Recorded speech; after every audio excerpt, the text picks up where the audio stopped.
Yang terhormat Bapak Kepala Sekolah SMP Negeri 3 Jawi Gebang, yang saya hormati Bapak-bapak guru, pembimbing, pembina, kemudian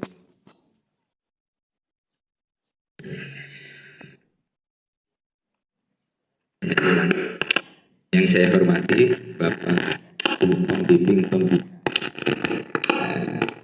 SMP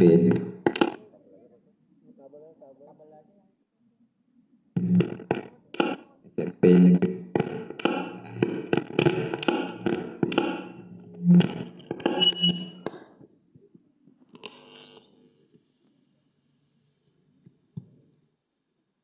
Maaf, mungkin ada sedikit gangguan, jadi agak terputus-putus.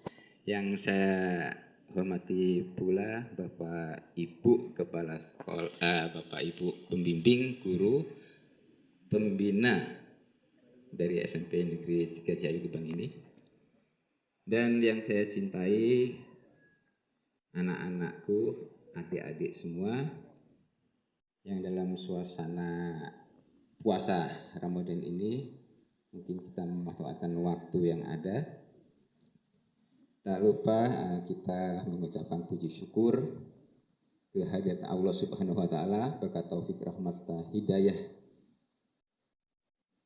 Allah Subhanahu wa taala kita dapat berkumpul di sini dalam rangka ya kegiatan mungkin penyampaian sedikit pesan dari kami untuk mengisi waktu puasa ini. Kemudian tak lupa salawat dan salam semoga tercurahkan ke junjungan kita semua Nabi besar Muhammad Sallallahu Alaihi Wasallam, kepada keluarga, kemudian sahabat, dan insya Allah kita sebagai umatnya berpahala di hari kemudian. Baik, dalam kegiatan ini mungkin saya berupaya untuk hadir, dan mungkin kalau saya sampaikan agak terlambat ya, walaupun pas alarm barusan kami nyampe ke tempat parkiran. Tapi kalau prinsip kami mungkin sebagai militer atau TNI dan ini, kita itu sebenarnya wajib hadir 5 menit itu minimal sebelum acara dimulai. Tapi tidak apa-apa karena barusan ya kami melaksanakan tugas juga ke Koramil dulu, ambil apel. Ya setelah ambil apel ya kami langsung meluncur. Mungkin untuk pertemuan ini saya sudah, tapi sebelumnya saya minta maaf dulu Pak, saya menggunakan kacamata karena kemarin baru operasi, ya operasi udah tua lah, katarak, kemudian pasang lensa karena ada gangguan di mata, retinanya sobek, kemudian operasi, jadi sampai sekarang belum sembuh. Jadi kalau kena sinar itu terlalu ya berpengaruh. Jadi bukan gaya-gaya adik-adik semua. Jadi untuk pertemuan ini mungkin kita sudah beberapa kali. Jadi kami harapkan yang sebelumnya saya sampaikan itu ada yang menyangkut atau ada yang mengena di kehidupan atau perilaku dan kedisiplinan kita sehari-hari. Dan untuk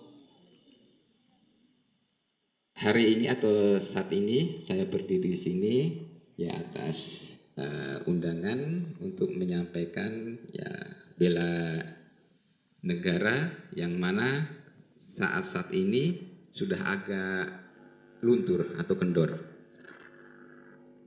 Baik, karena ya waktu mungkin kita juga ke depan itu masih ada kegiatan lain, ya kita langsung saja ke materi. Maaf Bapak Ibu, mungkin saya bukan mengajari. Kalau masalah pengetahuan ya saya yakin Bapak Ibu semuanya lebih mumpuni daripada saya. Tapi kalau mungkin dibilang untuk menyampaikan materi-materi atau kegiatan bela negara atau kedisiplinan, ya kita memang melaksanakan kegiatan sehari-hari atau isinya itu makanan kita sehari-hari.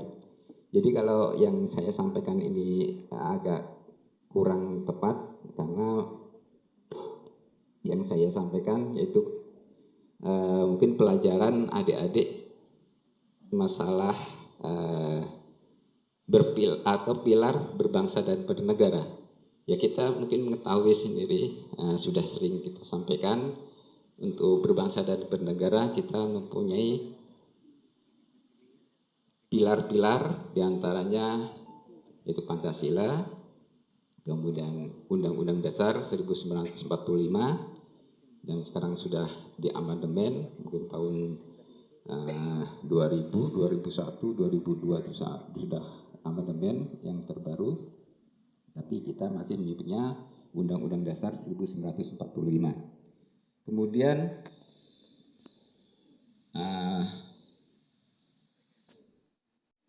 NKRI atau Negara Kesatuan Republik Indonesia, ya, di mana untuk saat ini tinggal satu wilayah saja yang belum sadar bahwa dia adalah bagian dari NKRI. Di Papua masih ada, kalau di tempat lain Aceh, kemudian Ambon dan lain-lainnya mereka sudah sadar. Jadi tidak ada separatis atau yang ingin memisahkan diri dari NKRI. Kemudian yang pilar keempat, Bhinneka Tunggal Ika. Itu jadi Pancasila, Bhinneka Tunggal Ika, NKRI semua itu atau Undang-Undang Dasar 1945, tapi dalam pembukaan Undang-Undang Dasar 1945 itu ada ya isi daripada Pancasila. Kalau Pancasila atau pembukaan ini tidak bisa dirubah, masih tetap. Kemudian untuk bela negara, ya kita dalam Undang-Undang Dasar 1945 itu termaktub dalam pasal 27 ayat 3, yang mana kita semua sebagai warga negara wajib turut serta dalam membela bangsa dan negara atau bela negara. Kemudian kami yang bergerak di bidang pertahanan dan mungkin kalau keamanan, ya institusi Polri, untuk pertahanan dan keamanan itu termasuk dalam Undang-Undang Dasar 1945 pasal 30 ayat 1-2, yang mana pertahanan dan keamanan ya bukan kewajiban kami sebagai TNI maupun Polri, tapi suatu pertahanan dan keamanan itu tugas dan tanggung jawab kita semua juga sebagai warga negara, yang mana itu dalam pertahanan rakyat semesta itu dilibatkan seluruh komponen masyarakat, apakah itu komponen utama TNI, komponen cadangan, ya ada Polri, ada Ormas, veteran, dan lain-lain. Kemudian komponen pendukung, di mana komponen pendukung untuk kegiatan terutama dalam alutsista, dan tidak kalah pentingnya logistik. Logistik untuk pertahanan itu sangat vital.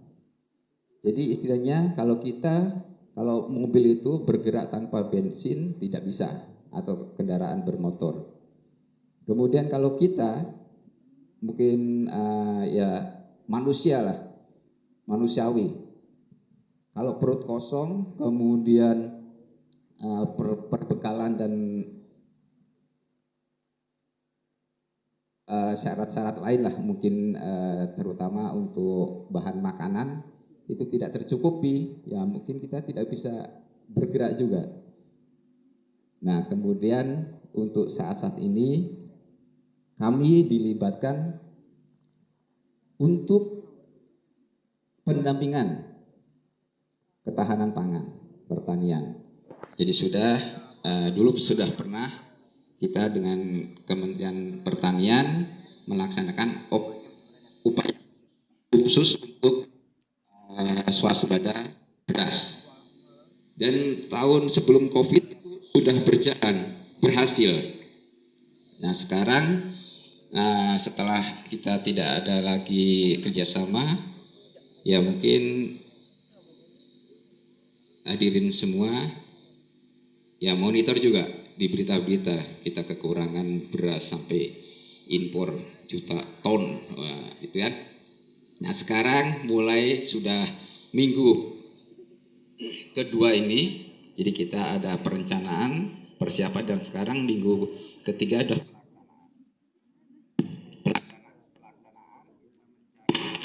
mencari perluasan areal tanam. Jadi kerjasama lagi dengan Kementerian Pertanian, walaupun kemarin mungkin ada juga yang saya kira mengikuti perkembangan dari Menteri Pertanian yang terkena kasus ya korupsi mungkin ya. Nah, mungkin di situ juga ada andil atau imbas dari kok dana segitu besar bisa kita kekurangan pangan. Akhirnya sekarang ada kerjasama lagi. Nah kita sudah mencari di mana kira-kira lahan atau tanaman yang lokasi tanam atau lahan yang tidak berproduktif, tapi di situ berpotensi untuk ditanami. Ya misalkan lahan tak ada hujan, kemudian ada sumber air, ya kita upayakan apakah itu bisa pipanisasi atau bisa pengoboran dengan hidram, ya, atau dengan pompanisasi. Kalau misalkan sumber air itu ada di bawah atau ya di posisi atau kondisinya di lebak atau di bawah dari tempat pertanian tersebut atau lahan pertanian. Jadi kita ada kerjasama. Nah ini menyangkut hal-hal tersebut. Jadi dalam Pancasila ya, dimana untuk ya kita urutkan saja dari sila pertama, sila ketuhanan yang Maha Esa, yang mana kita sebagai warga negara Kesatuan Republik Indonesia harus dan wajib memiliki agama, karena di KTP juga kita dicantumkan di situ. Ada 6 agama yang diakui di Indonesia, dari Islam, kemudian Protestan, Katolik atau Nasrani, kemudian Hindu, Buddha, dan Konghucu. Kalau di situ di KTP tidak ada kolom agama, itu dipertanyakan juga. Ada ya di wilayah Kuningan juga yang tidak melaksanakan syariat Islam, tapi dia pengen di KTP dicantumkan agama Islam, tapi karena tidak melaksanakan syariat Islam, akhirnya ya tidak dicantumkan di KTP. Akhirnya sampai sekarang juga jadi permasalahan, kan? Kemudian dalam melaksanakan sehari-hari, dalam mengamalkan sila ketuhanan yang Maha Esa, kita tidak boleh memaksakan agama, keyakinan kepada orang lain. Kalau dia mungkin masih menganut kepercayaan, itu baru kita bisa. Tidak Islam saja, yang lain juga bisa untuk menarik dia dalam agama atau keyakinan yang mempercayai adanya Tuhan. Kemudian tidak boleh juga kita menghalang-halangi ibadah dari keyakinan atau agama lain. Misalkan kita ada di luar agama kita mungkin mendirikan tempat ibadah. Ya kita kalau sudah disesuaikan dengan prosedur atau ketentuan untuk mendirikan, ya kita tidak boleh menghalangi juga. Selama ini memang masih banyak warga masyarakat yang kurang sadar untuk mendirikan rumah ibadah, banyak yang menghalangi. Bahkan untuk mendirikan rumah sakit saja, ya rumah sakit, tapi kan itu rumah sakit mungkin berbeda dengan agama kita, tapi kan itu sifat sosial. Jadi kalau untuk kepentingan semua golongan, semua warga negara, ya kita harus dukung. Kemudian kemanusiaan yang adil dan beradab. Nah ini kita mungkin sekarang juga agak sedikit geram dengan kelakuan atau tindakan Zionis Israel, itu pembantaian, genosida, ya sampai negara-negara dunia mengecam pun tidak bergeming. Kenapa begitu? Karena dia menguasai persenjataan, menguasai ekonomi, dan jadi mentang-mentang sepertinya tidak beradab lah. Dan didukung juga oleh negara-negara besar, Amerika, Inggris, Prancis, yang punya hak veto. Jadi resolusi PB itu udah nggak dianggap kentut aja, jadi tidak ada pengaruhnya. Sampai sekarang kalau tidak salah, kalau kemarin saya lihat itu hampir 32.000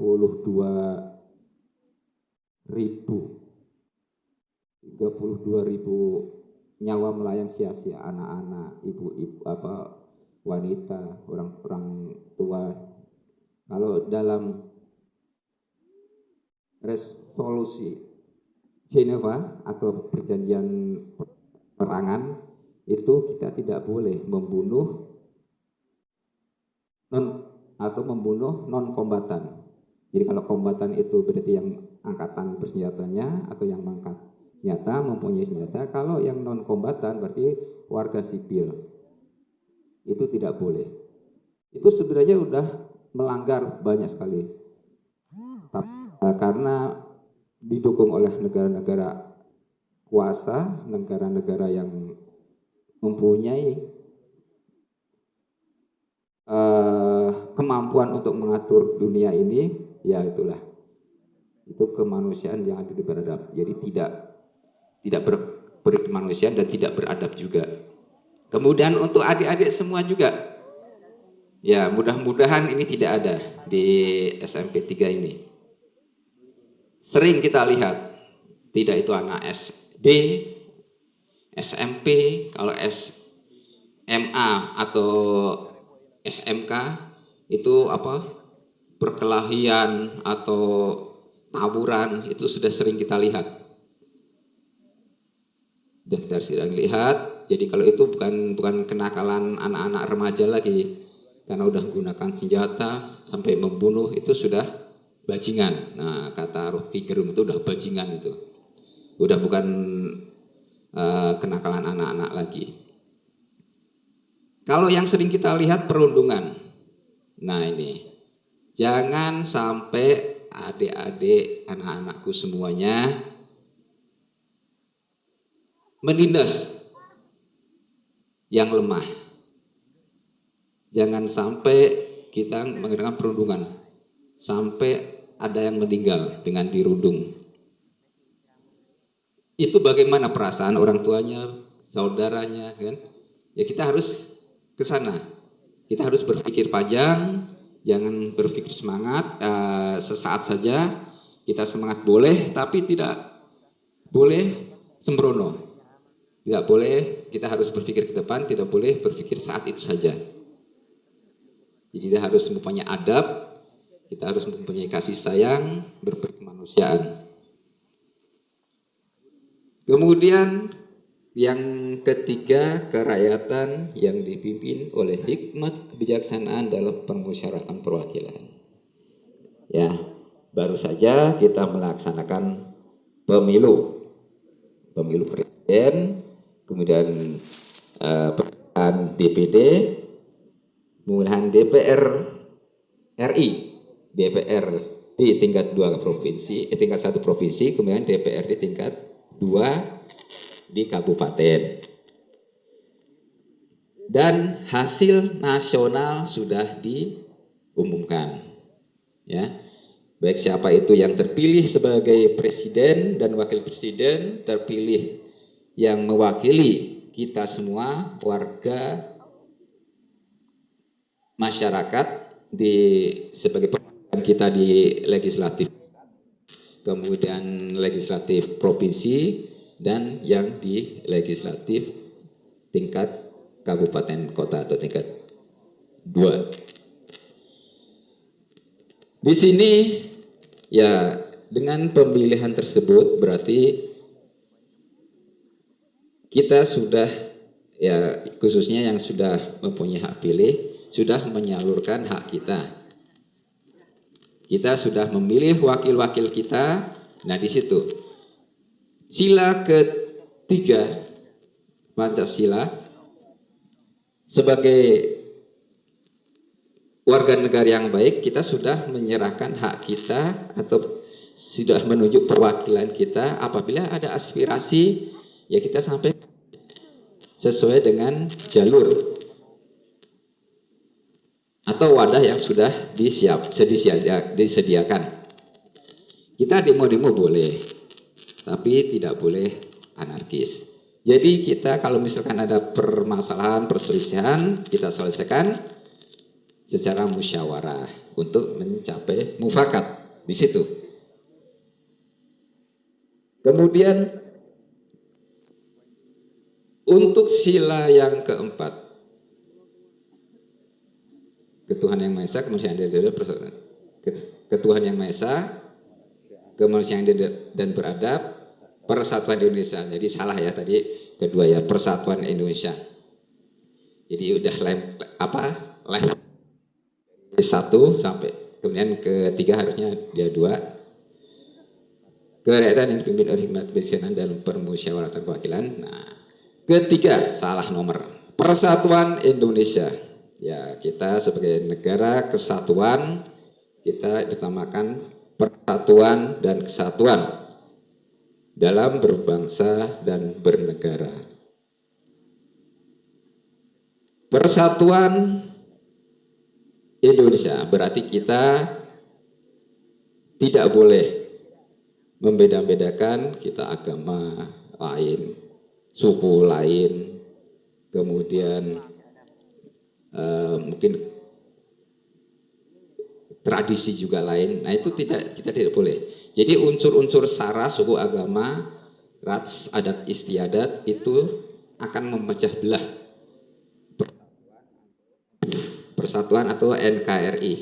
Jadi fungsi dari sila ketiga persatuan Indonesia itu sudah jelas untuk mempererat atau perekat kita warga negara kesatuan Republik Indonesia supaya tidak berselisih yang bisa mengakibatkan kalau menyangkut sara perpecahan. Itu terjadi khususnya di wilayah Ambon. Ya, itu di wilayah Ambon kejadiannya. Kalau masalah sara. Tapi kalau masalah separatis ya di Papua yang sekarang masih berjalan. Kenapa di Ambon masih saya sampaikan? Karena di sana masih ada satuan tugas atau satgas yang mengamankan wilayah basis atau kantong-kantong Islam dengan kantong Nasrani. Ya, Di Ambon masih, itu karena kalau masalah SARA sulit sekali untuk kalau sudah pecah, sulit sekali untuk direkatkan kembali. Terutama masalah, ya kalau di sana berarti agama, bukan suku, dan ya keyakinan. Kemudian kerakyatan yang dipimpin oleh hikmat kebijaksanaan dalam permusyawaratan perwakilan. Nah, harusnya masalah pemilu itu yang sila keempat ya, sila keempat. Jadi agak terburu-buru, cepat karena masalah pemilu, ya, kerakyatan yang dipimpin oleh hikmat kebijaksanaan dalam permusyawaratan perwakilan. Ya sebenarnya saya minta maaf ya keterbatasan dari kami juga, walaupun kita istilahnya melaksanakan kegiatan ini sehari-hari, mengaplikasikan, kemudian mengejawantahkan dalam kehidupan, kemudian dinas tugas sehari-hari, tapi ada kalanya kita juga terselip. Jadi untuk pemilu ini itu maksudnya ke sila keempat. Kemudian keadilan sosial bagi seluruh rakyat Indonesia. Ya, yang kelima atau yang terakhir, untuk keadilan sosial bagi seluruh rakyat Indonesia, kita berupaya untuk mengatasi kesulitan ya, dalam sumpah prajurit, mengatasi kesulitan rakyat sekelilingnya dengan upaya apa? Apabila kita ya melihat atau menemui warga masyarakat yang mengalami kesulitan, misalkan ya sekarang musim hujan, kemudian ada kejadian, apakah itu bencana banjir, nah, kemarin banyak sekali ya yang kena banjir, longsor. Kalau banjir terutama kita cuma daerah-daerah tertentu saja, mungkin daerah wilayah yang dialiri anak Sanggarung ya, nah itu daerah-daerah saja. Tapi kalau misalkan yang besar, kemarin terjadi pernah kita alami yang di Cibimbing.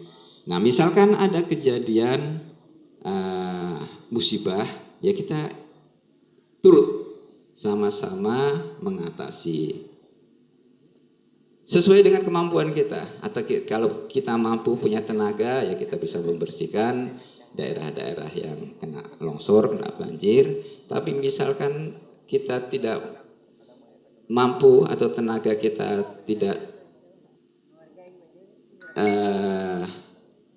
memenuhi syarat atau tidak bisa dengan tenaga, bisa dengan kita ya menyumbangkan sedikit rezeki, kemudian ya misalkan ada dapur umum, kita bisa menyumbang mungkin beras atau apa yang dibutuhkan untuk menyiapkan atau mengadakan dapur umum tersebut. Ya. Kemudian ya inti dari semua ini ya kita dalam berkehidupan sehari-hari, adik-adik di keluarga atau di rumah, ya kita harus mengaplikasikan atau menjalankan butir-butir dalam Pancasila, karena itu merupakan suatu dasar ya dasar kita berpikir dan bertindak. Adik-adik di rumah, jadi untuk melaksanakan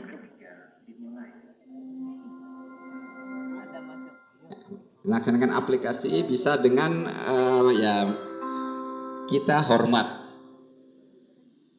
menghormati kepada kedua orang tua kita. Mungkin kalau di rumah itu ada saudara-saudara kita, adik, kakak, ya kita tidak boleh menang sendiri. Kita harus kerjasama. Kemudian aturan-aturan di rumah tangga yang sudah ditetapkan, misalkan pembagian tugas, karena ini pengalaman kalau anak lebih dari 2 atau 3 atau lebih dari 1, biasanya tugas-tugas itu dibagi rata. Ya si anak si A bagian mungkin nyuci piring, yang lain bagian ngepel kalau kita tidak punya pembantu atau tidak punya asisten rumah tangga. Jadi kita pembagian tugas atau aturan-aturan yang sudah ditetapkan di rumah kita ikuti, kita menghormati kakak kita yang lebih tua, kemudian saudara-saudara kita yang lebih tua, dan kita mencintai adik-adik atau saudara kita yang lebih muda. Kemudian untuk kegiatan di sekolah, nah ini adik-adik semuanya harus mematuhi ketentuan di sekolah. Misalkan seragam, ketentuannya bagaimana, ya harus ikuti sama-sama. Karena kalau ada satu orang yang aneh, yang nyeleneh, itu bisa memancing orang lain ikutan juga. Kalau misalkan disiplin atau ketentuan tersebut tidak diterapkan dengan tegas. Kemudian menghormati guru-guru, pembimbing, ya, kepala sekolah, kemudian karyawan yang lain. Ya, itu sebagai pembina, pembimbing kita, saya kira akan mengarahkan atau mendidik kita ke jalan yang benar. Tidak akan menjerumuskan kita. Kita harus mengikuti petunjuk, perintah atau arahan dari guru atau pembimbing kita. Kemudian ya adik-adik di sekolah ini juga upayakan tepat waktu, atau kalau ada kegiatan jangan sampai molor-molor atau ngaret. Nah, ini yang kami rasakan kalau kegiatan di wilayah atau mungkin kegiatan ya di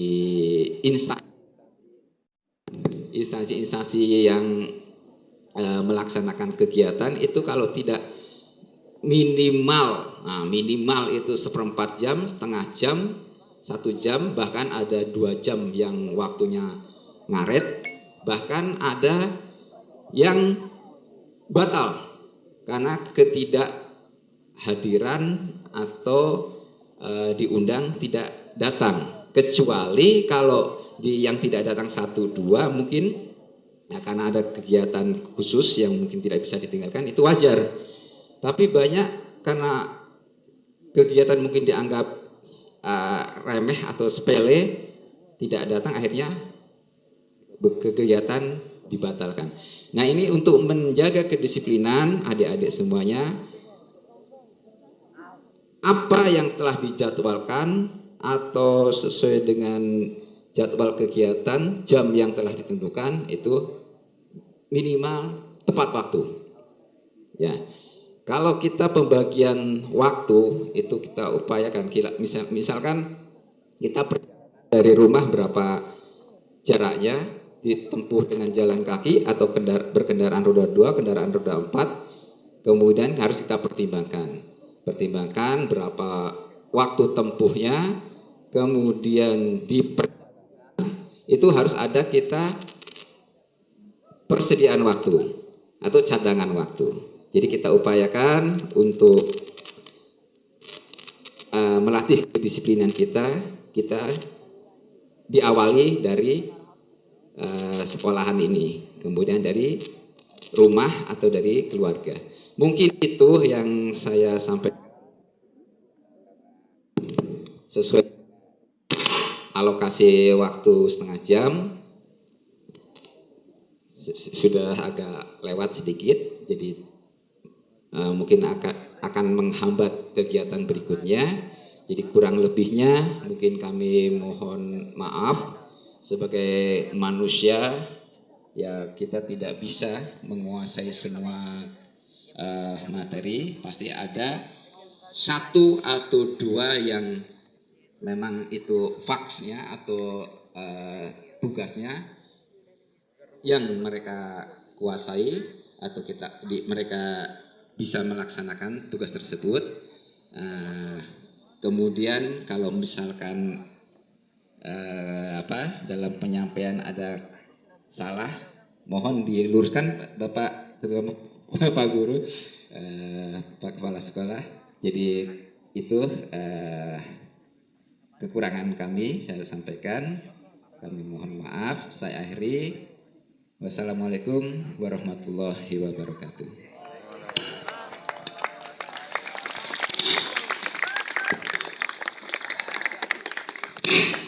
Terima kasih yang tak terhingga kepada Ayahanda Bapak Dan Ramil Kecamatan Jabang. Berikan tepuk tangan untuk Ayahanda kita dan berkenan barangkali menuju ke ruang Pak Kepala Sekolah atau foto. Oh siap.